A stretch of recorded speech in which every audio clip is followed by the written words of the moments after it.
I left my ex-husband after he violently attacked our oldest daughter for coming out of the closet, but he ended up being sat right next to me at my friend's wedding by fate, so I left, and now she's claiming it was her mother's doing. I, 37F, left my husband, Darren, 37M, 2 years ago, when our eldest daughter, now 19, came out of the closet and he physically attacked her for it.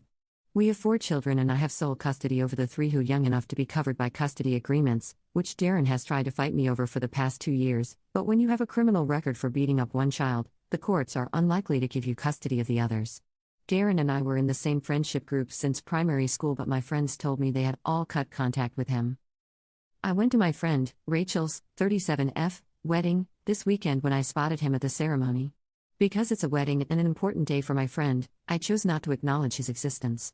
It was a big wedding anyway, so I thought I could just avoid him and have a conversation with Rachel about his presence at a later date because she deserved to enjoy her day. However, when I was looking at the seating plan for the reception, I saw both of our names, one after the other. Rachel had put our group, including Darren, on the same table. My 2 other friends from this group convinced me to take my seat because we hardly get to see each other anymore, promising that they had no idea why Darren was invited and vowing to make him regret being born if any drama started. Darren sat next to me, greeted me with a "Hey, babe," as if we were still together, and I could not cope with being in his presence. All I could think about was desperately trying to restrain him while my second eldest called the police. I downed my glass of Prosecco and walked to my hotel. Yesterday, I got a message from Rachel saying that her mom asked her to invite Darren and Rachel said yes because her parents were paying for most of the wedding. Rachel's mom is Darren's godmother. I asked her about the seating plan and, again, she said that was her mom's doing because she was adamant that there was a potential for us to get back together. She apologized for not telling me, saying that she thought I wouldn't go if I knew, which is true, I wouldn't have come. I have not replied to that message and I don't plan to. As much as I don't want to give up on an over 3-decade-long friendship, I can't get past this. Update.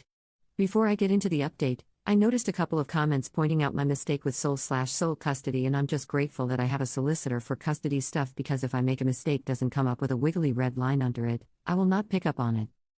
Anyway, I did not reply to Rachel and just blocked her, but her husband called me yesterday. He apologized but then went on about how hard this is for Rachel and how she feels that the day was tainted for her. I told him that how she sees her day is not my responsibility and I ended up blocking him as well.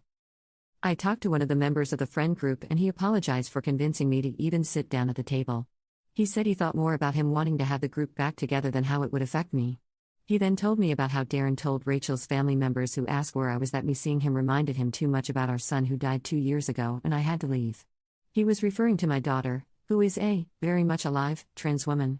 Apparently no one in the group attempted to correct him, so I have just removed myself from our group chats and am going to try to make better friends. Also, thank you to the people who wished my daughter well. She wanted me to say that she really appreciates it and she is starting to thrive, despite the mental scarring and tinnitus her sorry excuse for a father gave her. I could not be prouder of how far she has come in her journey and, in September, she will be the first person in my family to go to university. She is taking a page out of the Petty Queen's book and getting her revenge with a life well lived.